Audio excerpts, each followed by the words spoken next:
Lyra was looking for a place to hide from a monster, but she ended up saving the life of a devil.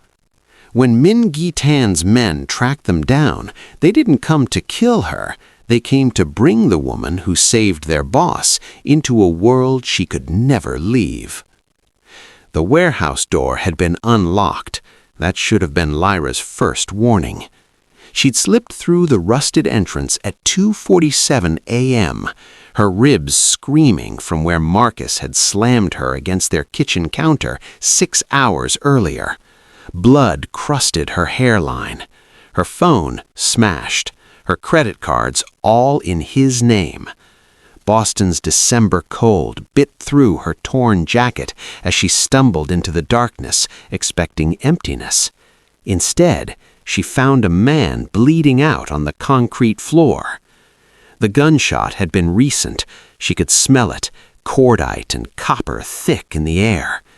The man lay in a spreading pool of darkness, his white shirt soaked through, his face turned toward a shaft of moonlight cutting through the broken skylight. Korean features, sharp jaw, expensive suit that probably cost more than her yearly nursing salary, and a bullet wound in his chest, 2 inches right of his heart. Lyra's hands moved before her brain could catch up. Nursing school had trained her for this. She dropped to her knees, pressing her palm against the wound. Hot blood pulsed against her fingers. "Don't." His eyes snapped open, dark, furious. "Move." "You'll die if I don't." Her voice came out steadier than she felt. His hand shot up, gripping her wrist with terrifying strength for a dying man. Then his gaze fixed on her face, really looked, and something shifted behind those eyes. He released her. "Do it fast." Here's the thing about saving a life. You don't think about consequences. You just act.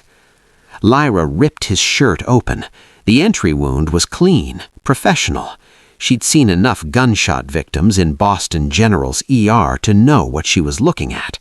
She needed to extract the bullet before he bled out, but infection was almost guaranteed without proper equipment. She used her teeth to tear strips from her own shirt, wadding them for pressure. The man, Min Gi-tan, she'd later learn, didn't make a sound, didn't flinch, just watched her with those calculating eyes while she worked, like he was cataloging every movement, every breath. When her fingers finally closed around the bullet with a pair of discarded pliers she'd found nearby, she felt the distinctive ridges. Her blood went cold. She'd seen this marking before. 3 months ago, when Marcus had come home late cleaning his service weapon at the kitchen table. He'd been laughing on the phone, saying something about signature work and sending messages. Marcus was a detective. Marcus had access to evidence rooms. Marcus had connections she'd been too terrified to question. This bullet had Marcus's fingerprints all over it. Something wrong? Min Gi-tan's accent was slight, his English perfect. Lyra's hands trembled as she pressed the makeshift bandage against his chest. "No, you're lying." He sat up, impossible for a man who'd just been dying, and caught her chin, tilted her face toward the light. His thumb brushed the blood on her temple. "Someone did this to you." "It's nothing. Was it the man who shot me?" The question hung between them like a blade. Before she could answer, the warehouse exploded with sound. Car engines, multiple vehicles, doors slamming, footsteps, dozens of them, approaching fast. Min Gi-tan's expression didn't change. If anything, he looked almost amused. "My men," he said simply, "right on schedule." Terror seized Lyra's chest. They'll think exactly what I tell them to think." He stood, somehow steady despite the blood loss, and pulled her up with him. "You saved my life. That means something in my world." The warehouse doors burst open, light flooded in, headlights from at least 6 black SUVs. Men poured through the entrance, all wearing dark suits, all moving with military precision.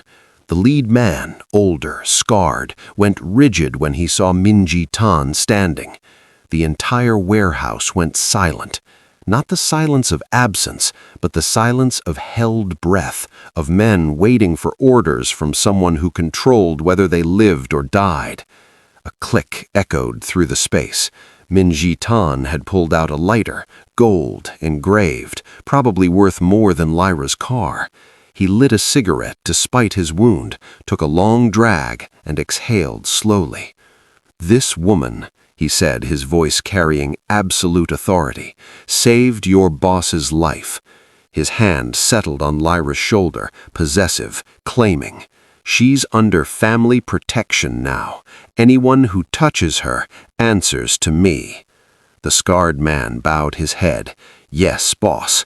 Lyra's throat closed. Family, protection.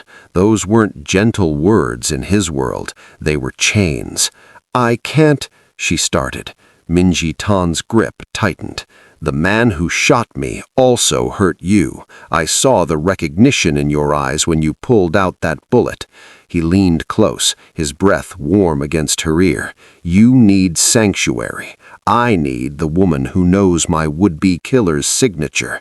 It's a cruel joke, isn't it? We both need each other." Lyra looked at the men surrounding them, at the exit now blocked, at Min Ji-tan's dark eyes that held no mercy, only calculation. She'd run from Marcus into the devil's arms, and from the way Min Ji-tan smiled, slow, dangerous, certain, he had no intention of ever letting her go. The SUV's leather seats were warm. Lyra's hands were ice. She sat wedged between 2 of Min Ji-tan's men, stone-faced, silent, while he rode in the vehicle ahead. Through the tinted windows, Boston's sleeping streets blurred past. They drove north, away from the warehouses, away from anything familiar. 20 minutes became 30. The city thinned out. When they finally stopped, Lyra understood what real money looked like. The estate sprawled across what had to be 15 acres in Weston, old money territory where even corrupt detectives like Marcus couldn't afford the property taxes. Wrought iron gates rolled open automatically, revealing a tree-lined driveway that curved for a quarter-mile. Security cameras dotted every third oak tree. Motion sensors lined the perimeter fence, their red eyes blinking in synchronized intervals. The main house wasn't a house. It was a fortress dressed in Italian marble and Georgian columns. "Out," the scarred man, Dmitri, she'd heard someone call him, said flatly. Lyra's legs barely held her when she stepped onto the circular driveway. The stone was heated. Even the ground here was warmer than anywhere she'd lived in the past 5 years.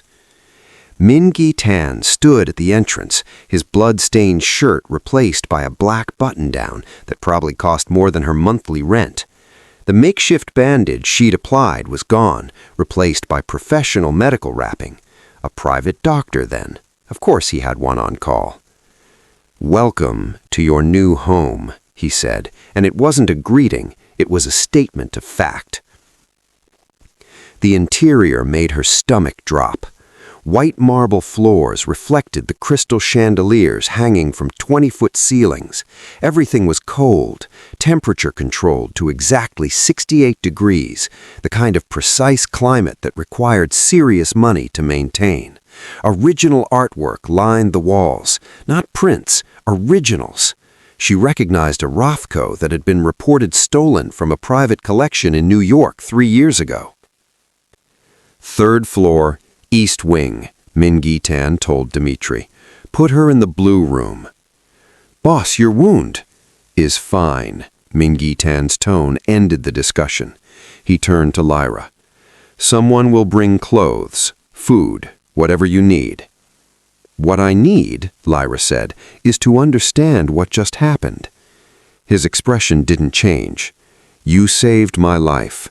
I'm returning the favor." "By imprisoning me?"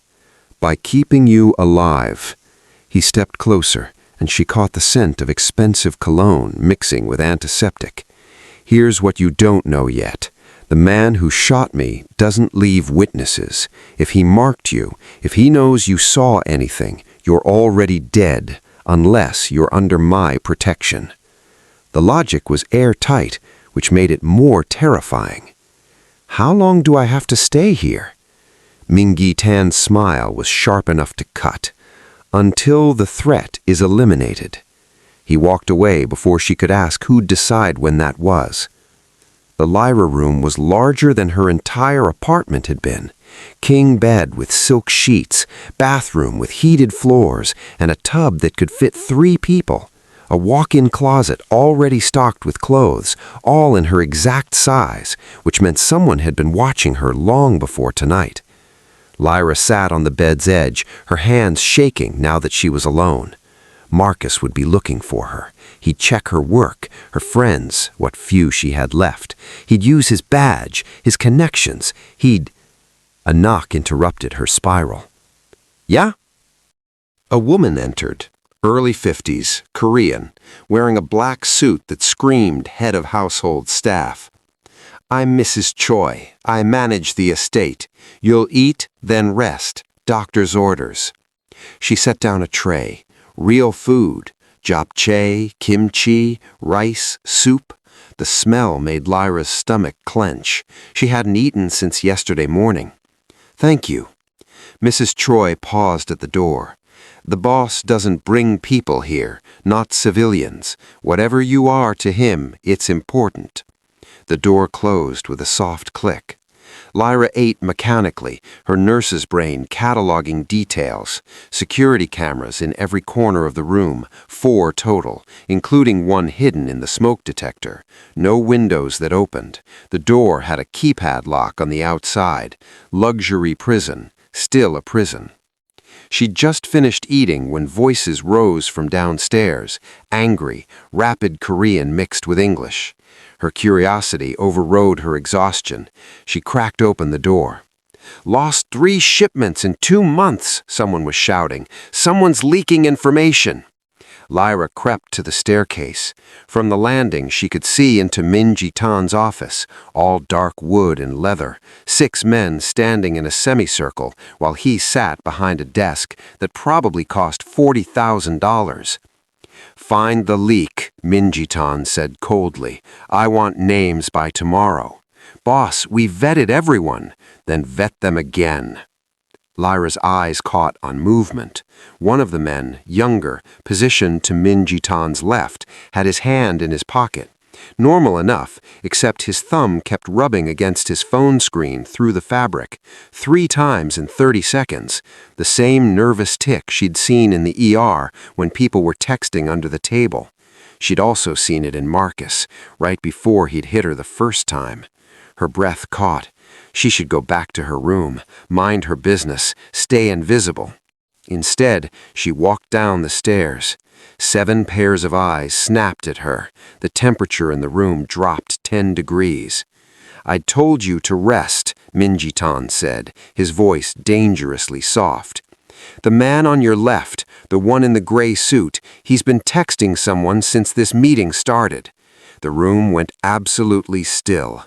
The young man's face drained of color. Boss, Minji Tan raised one hand. Dmitri moved before Lyra could blink, yanking the phone from the man's pocket. He scrolled for 5 seconds. His expression turned murderous.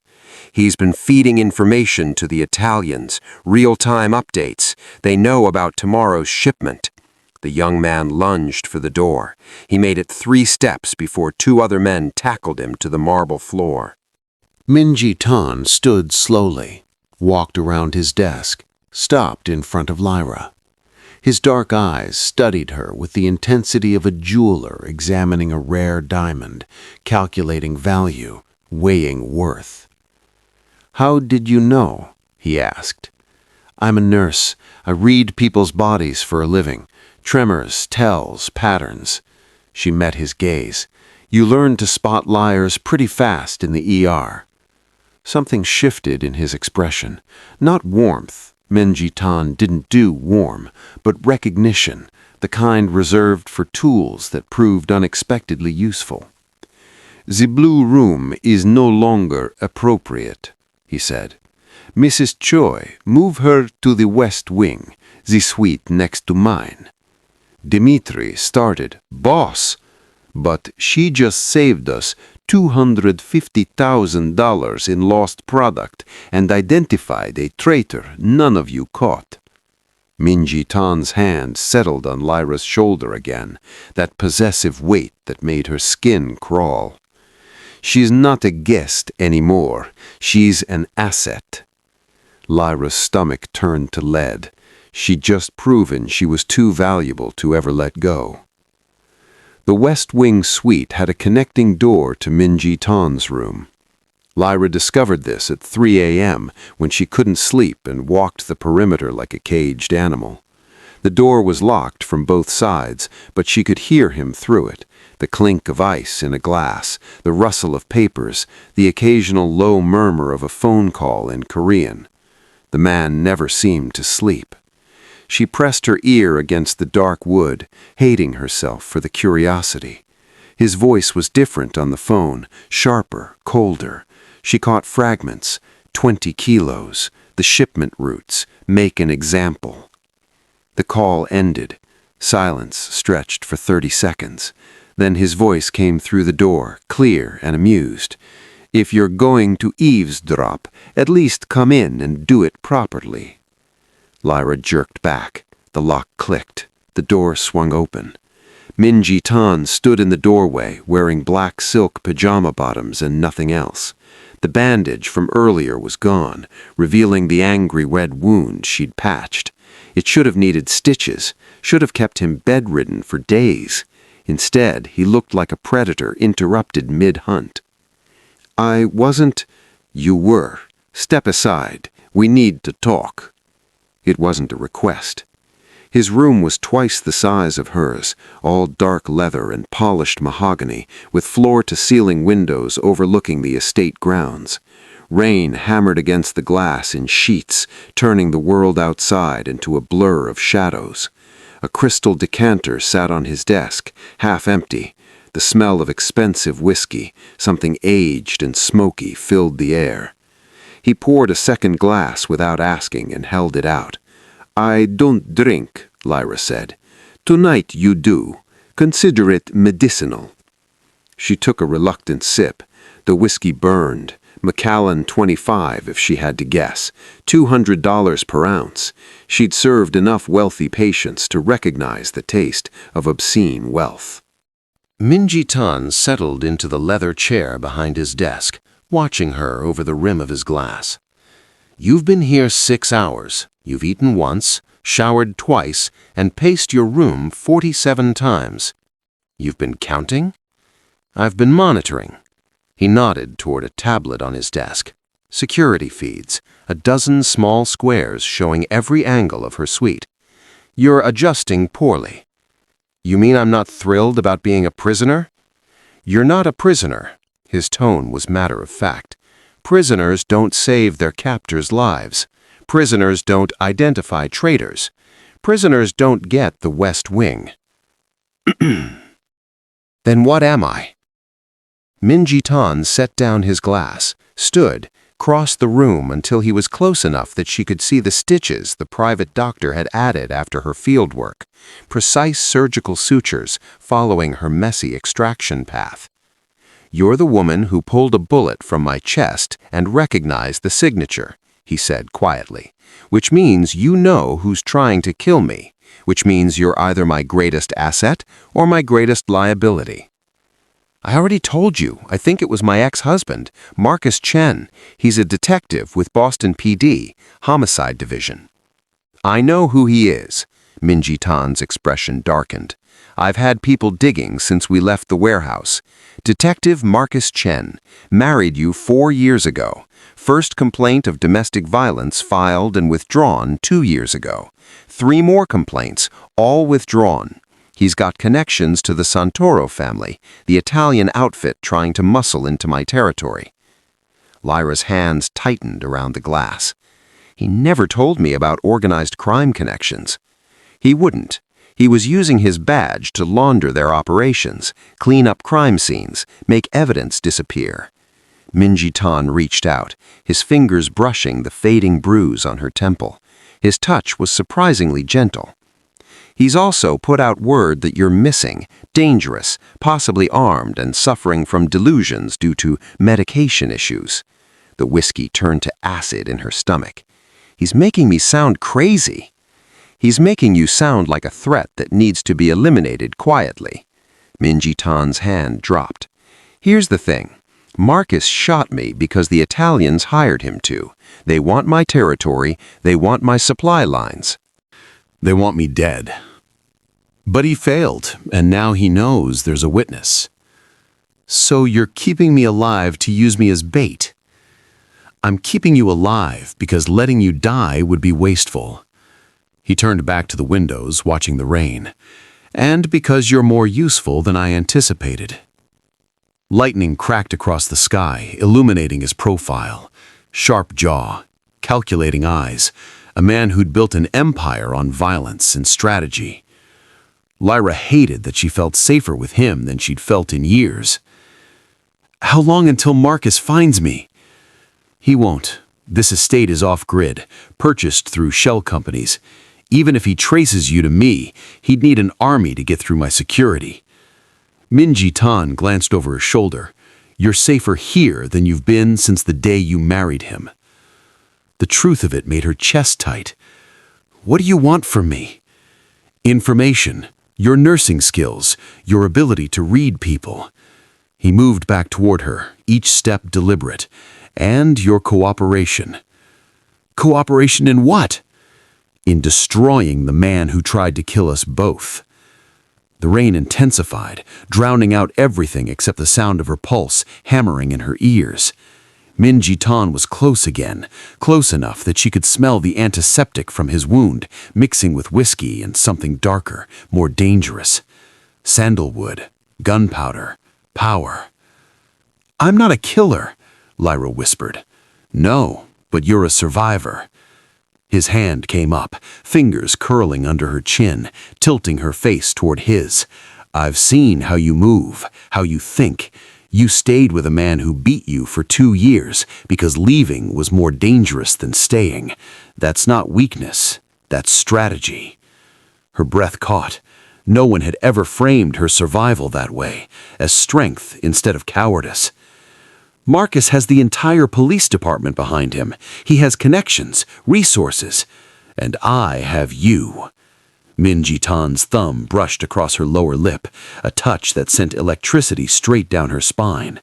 The woman who knows his patterns, his tells, his signature. You're asking me to help you murder a cop.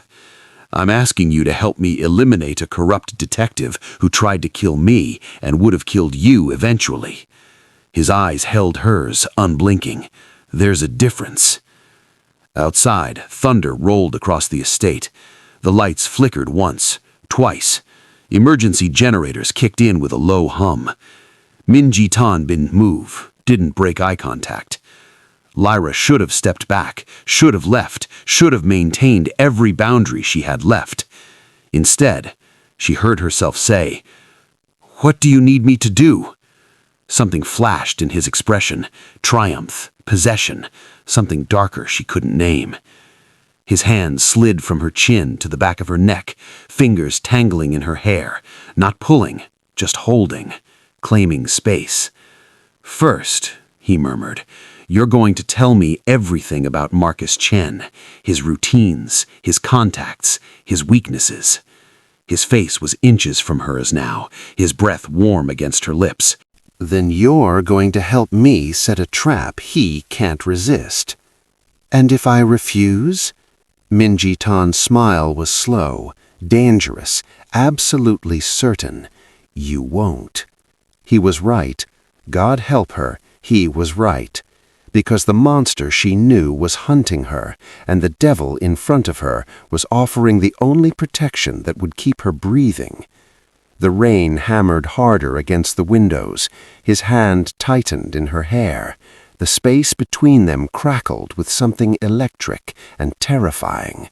Lyra didn't pull away, and from the way Min-Ji-Tan's eyes darkened, predatory, possessive, hungry, he'd noticed. The trap wasn't just for Marcus anymore. She was caught in one of her own making, and every second she stayed in this room pulled the snare tighter. The attack came at dawn. Lyra woke to the sound of glass shattering, not close, but near enough. Her nursing instincts kicked in before her brain caught up. She was out of bed, grabbing the nearest heavy object, a marble lamp, when her door burst open. Min-Gi-Tan, fully dressed in black tactical gear, a pistol in each hand. "Stay behind me," he ordered. "What's happening?" "Marcus found you." His voice was ice. "He brought friends." Gunfire erupted from the south wing, automatic weapons, multiple shooters. The carefully maintained silence of the estate exploded into chaos. Min-Gi-Tan grabbed her wrist and pulled her into the hallway. Dmitri appeared from the stairs, blood streaming from his temple, his own weapon drawn. 8 men, Dmitri reported in rapid-fire, Korean-accented English. They breached the south perimeter using police credentials, disabled cameras. They're professionals. "How many of ours?" 4 down, 6 still mobile. Min-Gi-Tan's expression didn't change, but his grip on Lyra's wrist tightened. "Get her to the panic room, now." "No!" Lyra dug her heels in. "If Marcus is here, he's not leaving without confirmation I'm dead. You lock me away, he'll burn this whole place down looking." An explosion rocked the first floor. Smoke alarms screamed. The emergency lighting kicked on, red and pulsing. Min-Gi-Tan's jaw clenched. She's right. He'll tear through everything. He shoved one of his pistols into her hands. "You know how to use this? Point and shoot?" "Close enough." He turned to Dmitri. "We make our stand in the library, bottleneck them, cut off their advance." They moved fast, Lyra sandwiched between them, her heart hammering so hard she could taste copper. The library was central, defensible, heavy oak doors, limited entry points. Min-Gi-Tan had designed this place like a fortress for a reason. They just reached the library doors when 3 men rounded the corner. Not Min-Gi-Tan's men. These were tactical vests with police stenciled across the front. Fake badges for a fake raid. Min-Gi-Tan didn't hesitate. 2 shots, 2 bodies dropped. The third dove behind a marble column. Return fire shattered a priceless vase. "Inside!" Min-Gi-Tan shoved Lyra through the library doors. Dmitri followed, laying down covering fire. The library was 2 stories tall, lined floor to ceiling with books that probably cost more than most people's houses. A spiral staircase led to the second-floor balcony. 3 exits, main doors, service entrance, and a hidden passage behind the rare books section. Min-Gi-Tan was already moving, pulling furniture into defensive positions. How many rounds did Marcus typically carry? "What?" "When he came home from work, how many magazines?" 3? No, 4. He always kept a backup in his ankle holster. What about his team? He worked alone mostly, but wait, when he was on SWAT detail, they rotated positions every 2 minutes. He said it was protocol, keep the target guessing. Min-Gi-Tan's eyes sharpened. "They'll use the same rotation here. Dmitri!" The main doors exploded inward. Flashbangs, 2 of them. The world turned white and silent. Lyra hit the floor, her ears ringing, blind. She felt hands grab her, rough, unfamiliar, and pure instinct took over. She drove the pistol's grip into where she thought a face should be, connected, heard a satisfying crunch. Her vision cleared in patches. 4 men in the library now. Dmitri was down, clutching his side. Min-Gi-Tan had taken cover behind an overturned oak table, firing with mechanical precision. 1 attacker went down. 2. The third charged Min-Gi-Tan's position, got within 3 feet before Min-Gi-Tan moved, faster than should have been possible, catching the man's wrist, twisting, driving his own pistol under the attacker's chin and pulling the trigger. Blood misted the air, the body crumpled. But the 4th man had a shotgun pointed at Min-Gi-Tan's back. Lyra didn't think. She raised the pistol, hands shaking, stance wrong, everything wrong, and fired. The shot went wide, hit the man's shoulder instead of center mass, but it was enough. He spun, shotgun swinging toward her. Min Gi-tan was already moving. He covered the distance in 2 strides, caught the shotgun barrel and drove his knee into the man's face. Once, twice, 3 times. The man's nose collapsed, his jaw shattered. He stopped moving, but Min Gi-tan didn't stop, couldn't stop, until Dimitri's hand caught his arm. "Boss, he's done." Min Gi-tan straightened slowly. His white shirt was speckled with someone else's blood. His breathing was controlled, steady, like he'd just finished a workout instead of killing 3 men with his bare hands. He looked at Lyra. "You're bleeding." She glanced down, her arm a graze from flying debris. She hadn't even felt it. "I'm fine." "You're not." He crossed to her, already pulling off his shirt to wrap around her arm. His fingers were gentle despite the violence they'd just committed. "Dimitri, status." "Flesh wound, I'll live." Dimitri was already on his radio. "West team reports 5 hostiles down. 2 fled. Chen wasn't among the dead." Of course he wasn't. Marcus was too smart to lead the assault himself. More footsteps, fast. Multiple sets. Min Gi-tan had his weapon up before Lyra could breathe, but it was his own men, 6 of them, all armed, all breathing hard. "Perimeter secure," the lead man reported. "We have 2 survivors. They're asking for Marcus Chen. Said he promised them 50,000 each to—" The man's eyes found Lyra. "To retrieve Detective Chen's mentally unstable wife." Lyra's stomach dropped. "He's spinning this as a rescue operation." "Smart," Min Gi-tan's tone was almost admiring. "If anyone investigates, he's the concerned husband trying to save his sick wife from a dangerous mob boss." He turned to his men. "Bring me the survivors, now." They dragged 2 men into the library, both wounded, both wearing those fake police vests. One had a shattered kneecap, the other was missing 2 fingers on his left hand, courtesy of Dimitri's aim. Min Gi-tan crouched in front of them, his blood-spattered face utterly calm. "Here's the thing," he said conversationally. "You came into my home. You tried to take something that belongs to me. Now you're going to tell me exactly where Detective Chen is, or I'm going to remove parts of you until the pain makes you creative." The man with the shattered knee was crying. He didn't tell us, just said to grab the woman and bring her to—" "Where?" "The old precinct building on Albany Street, the condemned one. He's got a whole setup there." Min Gi-tan stood, nodded to Dimitri. "Kill them." "Wait!" the man screamed. 2 shots. Silence. Lyra's hands shook. She'd just watched men die like it was nothing, like they were problems being solved, not human beings. This was Min Gi-tan's world, efficient, brutal, absolute, and she'd chosen to step deeper into it. Min Gi-tan turned to her, his dark eyes holding something possessive and terrifying. He crossed the library, stepping over bodies like they were furniture, until he stood directly in front of her. "You saved my life," he said quietly, again. "You saved mine first." "No." His hand cupped her face, thumb brushing across her cheekbone. "I claimed it." The remaining men had gone utterly still, watching, witnessing.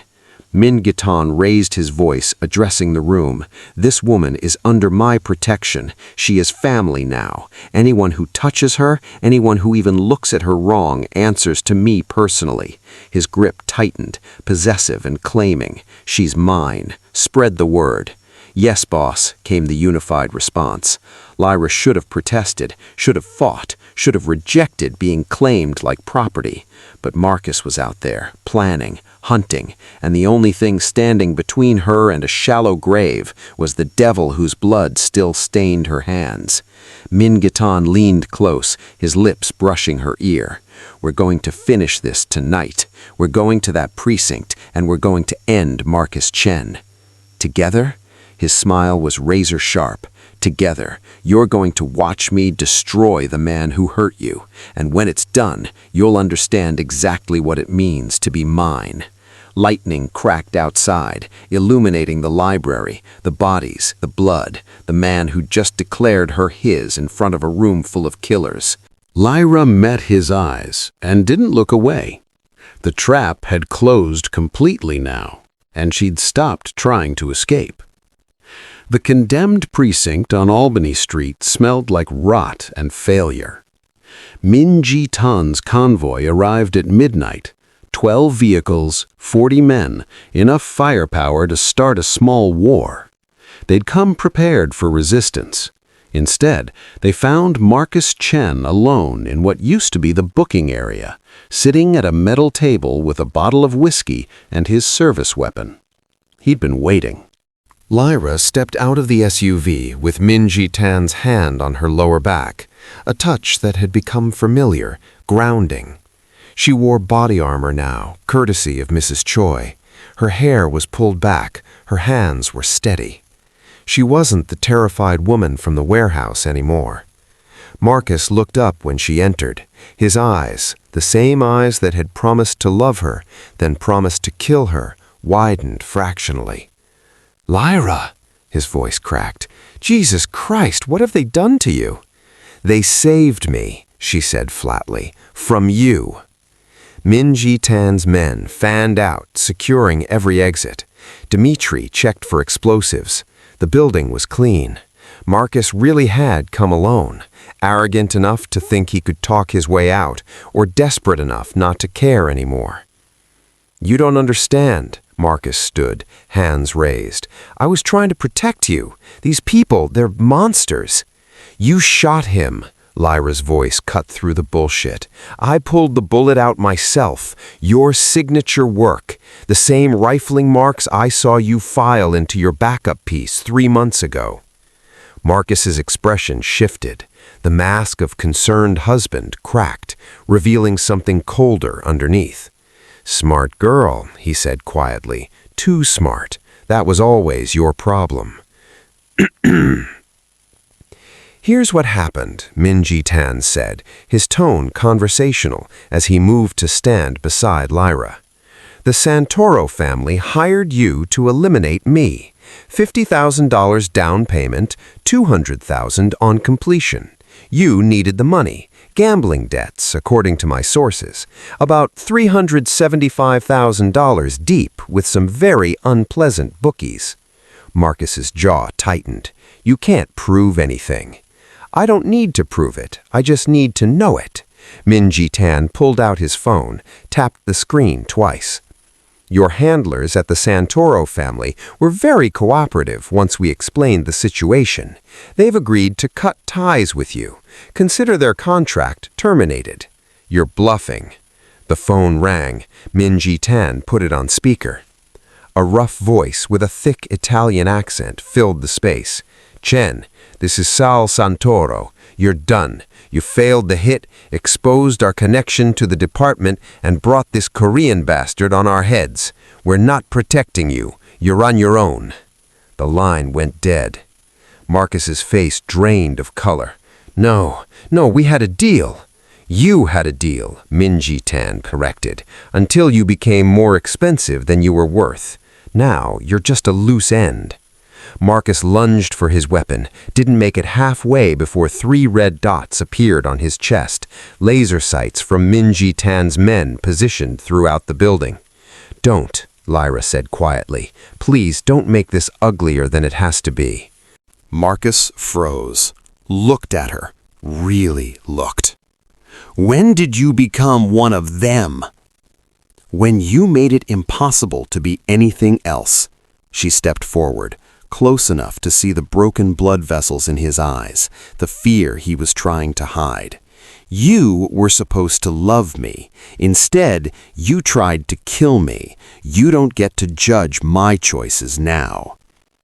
"The department will come for you, for both of you." "No," Min Ji-tan said, "they won't, because as of 6 hours ago, Internal Affairs received an anonymous package containing evidence of your involvement with organized crime, bank statements, recorded conversations, a very detailed confession from one of your Santoro contacts." He smiled, cold, efficient, final. By morning, you'll be the most wanted cop in Boston, if you're still alive. Marcus's hand twitched toward his weapon again. "You're gonna kill me." "I'm going to give you a choice." Minji Tan nodded to Dmitri, who placed a small black case on the table. Inside, a syringe filled with clear liquid. Fentanyl, enough to stop your heart in 90 seconds. Painless, clean. Or you can try to run and my men will hunt you down slowly. Your choice. Marcus stared at the syringe, at Lyra, at the men surrounding him with weapons trained on every movement. "You really became his whore that fast?" Lyra didn't flinch. "I became his partner. There's a difference." She turned her back on him, the ultimate dismissal, and walked toward the exit. Minji Tan followed without looking back. They were halfway to the convoy when the single gunshot echoed through the building. Marcus had made his choice. 3 weeks later, the meeting took place at Minji Tan's estate. The library had been restored, the blood scrubbed away, the furniture replaced, the bullet holes filled and painted over. Now it hosted the heads of Boston's major operations, the Irish, the Russians, the Koreans, even representatives from the Santoro family who'd agreed to peace talks after their cop connection had blown up spectacularly. Lyra stood beside Minji Tan at the head of the table, wearing a black silk dress that cost $8,000 and made her look like she'd been born into this world. The men stared, some with curiosity, some with thinly veiled contempt, all with caution. "Gentlemen," Minji Tan began, his hand resting possessively on Lyra's waist, "let me introduce you to Lyra Chen. No, not Chen anymore, Lyra Park now." He'd insisted on the name change, said Chen carried too much poison. "She's my advisor, my partner, and anyone who underestimates her will regret it exactly once." Sal Santoro, older, scarred, dangerous, leaned back in his chair. "You're asking us to accept a woman at the table?" "I'm not asking," Minji Tan said softly. "I'm informing you. She identified the leak that cost me $250,000. She provided the intelligence that eliminated a corrupt cop threatening all our operations. She's proven her value." His grip tightened. "And she's mine. That makes her untouchable." The room was silent for 3 heartbeats. Then Dmitri stood, raised his glass. "To Lyra Park, the woman who saved the boss." The others followed, slower, reluctant, but they followed, glasses raised, acknowledgement given. Lyra met each man's eyes as they toasted.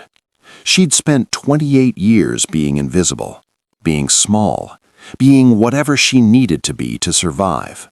Not anymore. After the meeting, after the men had left and the estate had returned to its careful quiet, Minji Tan found her in the West Wing suite, still hers, though she spent most nights in his room now. "Having second thoughts?" he asked, leaning against the doorframe. "Every day," she turned from the window, "but not about staying."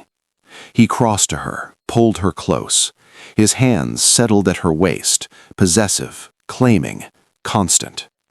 "Your nursing license has been reinstated. Your apartment lease was paid off. Your credit cards are clear. Marcus's gambling debts died with him. You erased my old life. I gave you a new one." His thumb brushed across her lips. "Better one, safer one." "More dangerous one," she corrected. "That too." His smile was sharp. "But you like it. I see it in your eyes when you solve problems my men can't. When you sit at that table and make grown killers nervous. You've found your place." He wasn't wrong. God help her, he wasn't wrong. Lyra had spent years running from a monster, only to discover she belonged beside a devil. She leaned up, pressed her lips to his, claiming him right back. "What happens now?" "Now," Minji Tan murmured against her mouth, "we build an empire. Together." The rain started again outside, washing away the last traces of her old life. The woman who'd hidden in warehouses was gone. The woman who'd pulled bullets with shaking hands was gone. In their place stood someone new, someone dangerous, someone who'd looked at hell and decided to make it her kingdom. They'd called her a victim, a runaway, a liability. Now, when she walked into rooms, they stood, they listened, they called her ma'am.